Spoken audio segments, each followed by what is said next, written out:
Hey guys, how's it going? Welcome back to the channel. It's just Joshua bringing you once again another guide. Today I'm actually going to be playing a different game rather than Elyon or any of my other games.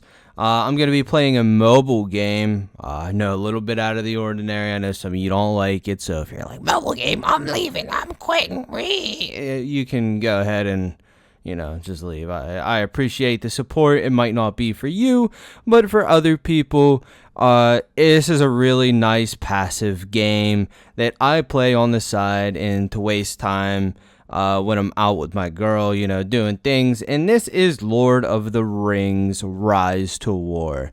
This is actually Season 2. I played it for 11 days. I know, only 11. Last season, I was rank 1 for 3 weeks after I quit on our server. And I'm back in Season 2. I've been really busy with the holidays, so I am not rank 1 right now. I'm only 16. I'm going to fly up here in a moment, though. What am I, fourth in our faction, though? Our problem is we started with Linden. Linden starts with elves. Elves are straight doo-doo. They give you these wardens as... Hold on, let me go in here. I'll show you. Let's go to barracks. They give you, like, these wardens. And actually, I'll show you all of them. And, hold on, I gotta figure out how to get to where I'm going. Let's go to this one. So you start with the Elven Quarter. You get these ones, which are, you can avoid damage and they have high damage. However, they are squishy, really low. These are okay. These are about the only good troops we get, the Cavs. However, these Wardens are our infantry unit. They just get absolutely clapped by everything. They have lower defense than the dwarves and the men. Their HP is also lower. They have a retaliate, but their damage is lower, so it don't really matter. And like their retaliation isn't really much at all. So I'm a little behind, and that's just to show you that I will make this guide suitable for all, because I started with literally the weakest starting faction at the moment. Now, this guide is about Gandalf the Gray. There's also a Gandalf the White that is a tier 3 commander. However, we are going to be going over Gandalf the Gray. As you can see, I am only tier 3 respect, so I don't get the last branch of skills, and I don't have his unique ability. His unique items are unlocked at rep 10. That is a new feature here in Season 2. And as you can see, I really don't have optimized gear either. Just because it's gold doesn't mean it's good. There's a lot of, like, the purple. This piece of purple gear is actually the best piece of gear I have on him. This one is a might piece. I'm just using it for the defense, and defense ain't even really that good. You get +3 damage, so, like, that's not anything really. Literally all I get out of here is defense, and that's only on my melee troops, which 2 out of 3 of my troops are ranged right now, so barely getting anything from that. This one I get defense and focus plus defense for first 2 rounds. This is actually pretty okay. However, it's not upgraded at all, so it's not, broken. And then I got basically a melee sword. I got a bunch of might, and then I got elves attack, and then some focus and speed, which ain't bad. They help. And then a little bit of extra focus damage dealt for the first 5 rounds. But then once again, I said only tier 3 reps. So it's not like I have a very outscaled, unachievable Gandalf. Now, here's his build. I personally went with the Gray, which is a 50% chance of recovering HP. As you scale it up, the percentage gets higher for the recovering amount, but the 50% stays the same.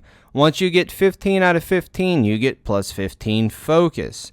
15 focus is basically pretty good. Focus is his main stat that everything scales off of. As you can see right now, I have 269 focus. What this does is it actually decreases the amount of damage that your army takes, which is huge, especially playing into this defensive build. It preserves troops, which preserves resources, which allows you to make more troops faster, upgrade buildings faster. So overall, you're just saving a lot of troops, which is helping your you progress faster through the game. Now I max out this top tree.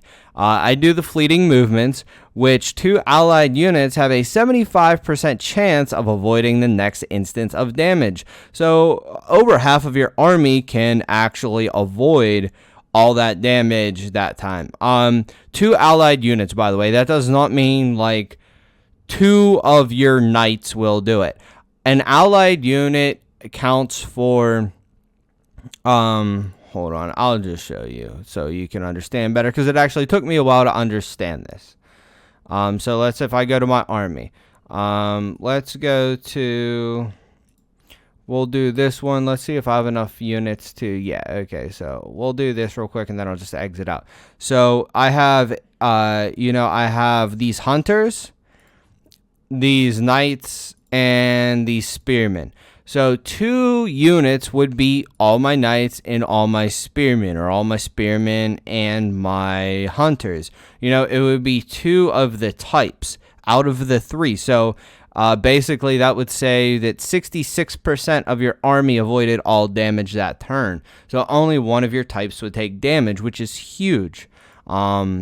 So that's units. When it says units, counts as the entire allotment of the type that you currently have summoned, whether it be 8 of these guys or like all 1,000 Centennials. That's still 1 unit. So I hope that helps somebody make sense if you're kind of confused at the moment.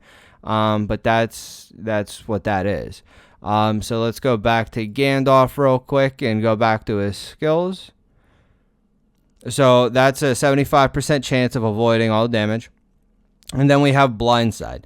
I maxed out Blindside. You do not have to. However, Gandalf is a draw champion. What that means is you could build him pure defense. You could absolutely use him as the initiator to go in, eat the blunt of the force of a node, lose minimal troops, and draw, and then send in your attacker to clean up and secure it without losing many troops on them. You could use him as a tank.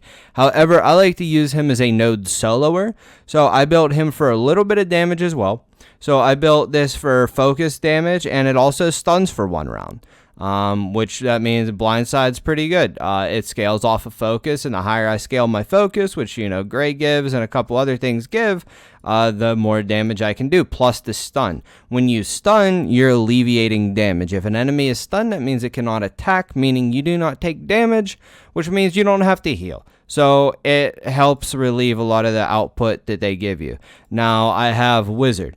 Wizard on round 1 attacks 2 enemy targets and inflicts stun and negative defense for 3 rounds. So they are completely stunned for 3 rounds, and it's against 2 enemy targets. So if they're running a 3-unit army, you've stunned 66% of their army. If they're running less than 3 units, you've stunned their entire army for the first 3 rounds. They cannot do anything, and they have 30 less defense. As this ranks up, it goes higher, and then you get another focus plus 15 at the end. Now we pair that with this surge. The surge deals, X amount of focus damage twice. Each separate attack chooses a different target. So if you are running this and they have a 2-man army, you stun their entire army with stun for 3 rounds, so they can't do anything, and lower their defense by 30. And then this surge is smashing both targets. Plus it's modified by your focus stat. You are going to end up killing majority of their army in their first 3 rounds using that. Now that's why I'm going to keep scaling the surge up until it's max level, because I will pair that with the Blindside plus the surge. These can both attack in the same round. And you could basically wipe an entire army with those while they are stunned and they cannot attack you. If they cannot attack you, you don't have to worry about them even doing damage to you and or healing. So that's why I take that build. And then after I max out Wizard and Surge, I will personally be going for Focus. Focus, you can gain 14% additional focus. And, on 300 extra, that's, what is that, 42 42 extra focus you can get just from this stat alone. So I'll be doing that, which will scale, it'll scale our blind side, it'll scale our surge, it'll scale our gray, it'll scale pretty much everything. Now, I've seen some people also go to this one. This one is actually incredibly strong as well for its own reasons. I would be going this over, I would put 1 point in the wizard, and that's about it if I was going pure tank build. Because the reason is you can put against all enemies negative damage taken modified by focus stat up to, I think it's 11% plus focus stat. Less damage taken, plus you avoid the first instance of damage in battle, which means they cannot hit you first round at all, no matter what. However, with that being said, this is good. However, if they are stunned and they do not have stun immunity, they only have 2 units, this does the same thing. But this essentially could make it so that you would avoid damage on the 4th round when they can finally attack again. But at that point, most of their troops are probably going to be dead by then, and this won't be nearly as effective. Now, you can take the free peoples, which reduces all damage taken by 14%, which is good. However, I do not find it better than our other options. This initiative allows you to attack twice each round for the first 2 rounds. This is huge. This is a big burst ability, but I personally don't feel it worth putting 15 points in this current state of the game. Just to get this. Now, if I was max rep, if I had 25 rep on this guy, all the skill points in the world was level 50, sure, I would do it. But I personally feel like High Alert and, White Council and High Alert are going to be stronger than going Myth and Conveneer. So that's going to be my build. Just to go over it one more time, I'm maxing out Top Tree, all of these, then I'm maxing out Wizard, then maxing out Surge, then maxing out Pipeweed Connoisseur. After that, I will probably go White Council, and then we will see from there. So that's where I'm going to be. So I hope that helps. Now, as far as gear goes, gear at this point of the game is whatever you really want to get. You want to go focus gear. Speed gear is also essential, and you kind of want to go for any of these sustains with HP any of the bonus stats with HP recovery, extra defense or damage, or anything focus based. So all of my subs are good for these, but now let's say I went this one, that's 50% chance of inflicting damage minus 6%. It's okay. This could work actually. Physical damage I would not want. Yeah, and like this one as well, I would not really want. And might we don't really care about, so I know I have might on this and might on this. So my gear is not optimized, but as you guys probably know, you don't really have many options. So that's going to be that. And let me just show you real quick. This Gandalf, by the way, hard carries everything except against fire troops. So we could see this one here. I went against Grima, and he had fire troops. Fire troops completely wreck. Like and I still did a draw. Like still a healthy amount of troops left. He didn't wipe my entire army, but I did a draw. Now before that, we can see. Here's my victory. He's like, here's a 150. This is an early game, by the way. Nobody in game has a 200 yet. So these are the highest troops that everybody is pushing. And I literally lost a sliver of troops against, an equal power tile. So here's a couple different, it wasn't just lucky. Here's a couple different 150s to show you guys that the build is very, very strong. If you guys have any comments, questions, concerns, as always, make sure to drop it down below. in the comments. I'm going to get back to you guys as soon as possible. I'm going to be doing more guides for this game until Arcade comes out. If you have any other questions, like I said, if you have anything to add, just let me know. If you have any video recommendations, please make sure you also drop those. I'm going to try to help the community as much as possible. I know not a whole lot of people cover this game at the moment, so I'm going to do my best to do so.